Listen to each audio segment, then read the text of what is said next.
Bonjour et bienvenue sur cette vidéo, je suis Michael Novak, alias Zal, astromage, tarologue et énergéticien, et aujourd'hui dans cette vidéo on va parler de «Nous ne méditons pas vraiment».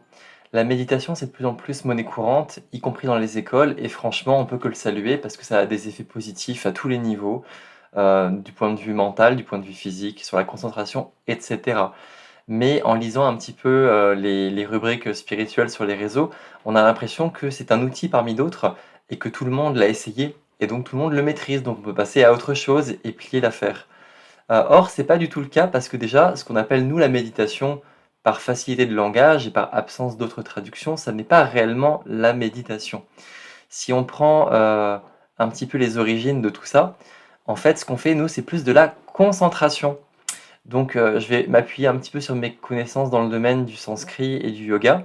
Et en fait, dans le yoga que je pratique, qui est le yoga Ashtanga, on retrouve le mot Ashtau, qui veut dire 8, parce que c'est le yoga des 8 directions.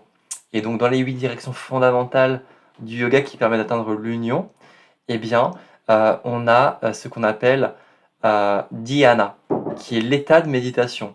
Et cet état de méditation, on l'atteint finalement quand on est complètement hors du temps, quand on est dans un état d'émerveillement et de sortie quelque part enfin, de son propre cadre de référence. On est dans une forme de conscience assez pure d'un point de vue incarné. Et pour vous donner un petit peu une idée, parce que je suis sûr que tout le monde y a goûté au moins une fois ou deux de manière épisodique, c'est quand vous regardez un beau lever de soleil ou quand vous êtes face à la mer ou un lac, un endroit où il y a de la beauté quelque part ou une forme d'éternel, et ben, on se sent absorbé tellement, on est tellement dans la plénitude de l'instant qu'en fait, peut-être quelqu'un va vous dire: «Hey, ça fait 10 minutes que tu es planté là» et pour vous, ça n'a duré que, quelques instants et moi aussi, ça m'arrive des fois quand je fais je fais mon stretching, je suis tellement bien que, je me rends plus compte de mon corps, du temps et ça fait peut-être une demi heure que je suis là et j'ai oublié. Donc en fait, quelque part, cet état de méditation est un état où on sort de sa temporalité et de ses limites et on devient à la fois, ben, soi, ce que l'on regarde, sur lequel on est concentré, mais ce que l'on regarde et on devient en même temps la situation regardant, donc nous, celui qui regarde et l'objet qui est regardé. Donc on est à la fois le décor, l'objet et le spectateur. Et c'est ça en fait vraiment la méditation. Et quand on atteint cet état-là, on est vraiment dans un état de création et de conscience, de merveille, qui fait qu'effectivement, on peut se régénérer et on peut changer des choses de manière assez concrète. C'est une des bases dans beaucoup de pratiques sorcières et spirituelles. Quand on parle de loi d'attraction, moi, ça me fait un petit peu rire parce que c'est un petit peu genre, j'arrive pas à payer mon loyer, je visualise 1 000 € et puis voilà, l'argent va apparaître. C'est un peu une version dégradée de cet état de création un peu divine quelque part qu'on peut toucher en tant qu'être conscient. Et donc ce qu'on pratique nous souvent, c'est plutôt ce qu'on va appeler pratyahara, le retrait des sens, ou dharana, donc la concentration. C'est-à-dire que dans un cas, on va fermer les yeux, se priver de sa vue, se priver de son ouïe, s'isoler, se retirer en soi-même et là, on va être dans ce retrait d'essence-là. Et l'autre version, on va regarder une flamme ou un point, ou voilà, ou se concentrer sur sa respiration, regarder le nuage de ses pensées, essayer de faire un peu le ménage. Ça, c'est de la concentration. On est dans une forme de discipline et de technique. On attend et on respire et on voit ce qui se passe et on observe et on ne fait rien.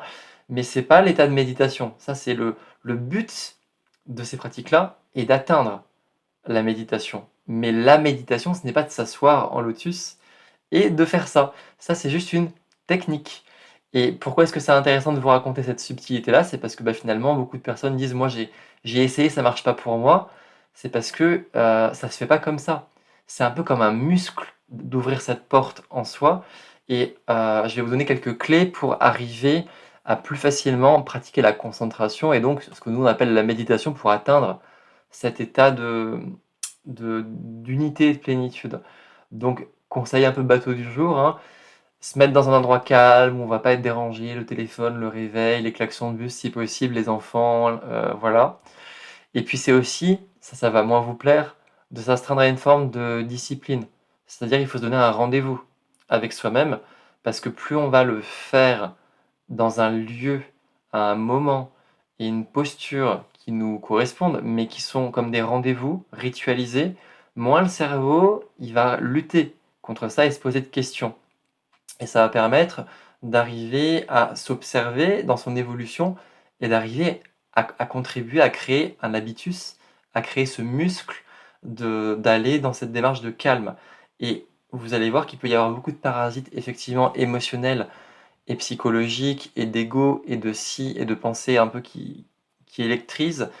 Et en fait, plus on va le faire et plus ça va être facile d'arriver à avoir, un équilibre et à se sentir distancié de tout ça.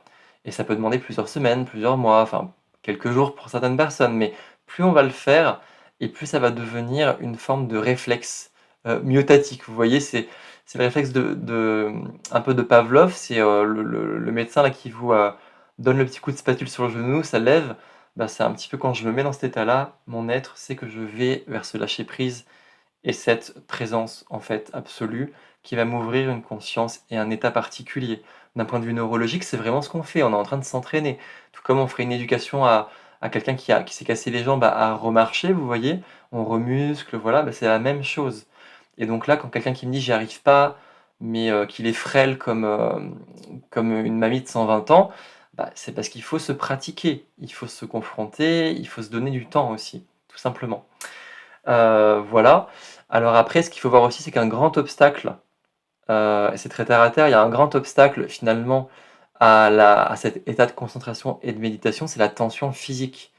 Donc si vous êtes contracté, nerveux, que vous avez des douleurs, c'est un obstacle à atteindre cet état de focalisation-là, même s'il y a des pratiques où, on doit dépasser la douleur, voilà. Mais concrètement, la tension physique nerveuse est un obstacle et donc, ben, ça peut être intéressant de se faire de l'automassage ou de se prendre un bain chaud ou, au contraire une douche froide si ce qui vous donne du mal, c'est de s'endormir. Mais en tout cas, le fait d'être tendu n'aide pas. Donc arriver à trouver un moyen de prendre soin de soi pour dissiper un peu cette tension, pour atteindre cet état favorable. Voilà, donc bon sur cette chaîne, je ne vais pas faire trop long là, c'est juste pour vous dire ça, mais je vais certainement vous, proposer à l'avenir d'autres petites capsules sur cette thématique-là, sous d'autres aspects et peut-être qu'à l'avenir, je vous proposerai aussi des méditations guidées ou des types de méditation. On s'entend maintenant sur ce que veut dire le mot méditation. Mais voilà, je voulais un petit peu dépolir ce terme parce qu'il est très utilisé et finalement les gens ne savent pas trop ce qu'on met derrière et ça aboutit aussi que vous avez compris que comme ce n'est pas, un geste technique, la méditation, mais un état, eh bien, on peut l'atteindre même quand on fait des choses complètement quotidiennes. Par exemple, le yoga que je pratique, le yoga Ashtanga, donc qui est le yoga royal, Raja Yoga, eh bien, en tant que tel, c'est une sorte de méditation en mouvement. Mais on peut imaginer aussi qu'on soit dans une forme de méditation en marchant, en faisant la vaisselle, en habillant ses enfants, étant attendu que quelles que soient les perturbations extérieures, on est dans sa respiration, on fait circuler, on est dans ses pieds, dans son corps et on est vraiment dans l'instant sans penser à après, avant, et cetera. On est vraiment dans cette balance où l'instant grossit et prend toute la place et on peut arriver à parfois toucher, même si parfois c'est 3 secondes, on le perd, on y revient, mais c'est arriver à toucher de manière de plus en plus cet état-là, sachant que ce qui compte vraiment, comme dans beaucoup de choses, c'est le parcours, c'est le chemin, plus que le résultat. Comme beaucoup de choses, si on s'attache en rigidité à vouloir arriver à faire ça, on ne va pas y arriver. C'est par une forme d'oubli quelque part qu'on va se dire: «Ah, je ne sais pas ce qui s'est passé, mais je crois que j'ai réussi». Vous voyez, c'est un petit peu ça. Bon, sur ce, je vais pas m'appesantir davantage sur le sujet. Ça m'a fait vraiment plaisir de partager avec vous. Pour ceux qui sont nouveaux, pensez à vous abonner pour faire grandir cette petite chaîne un peu plus vers les hauteurs.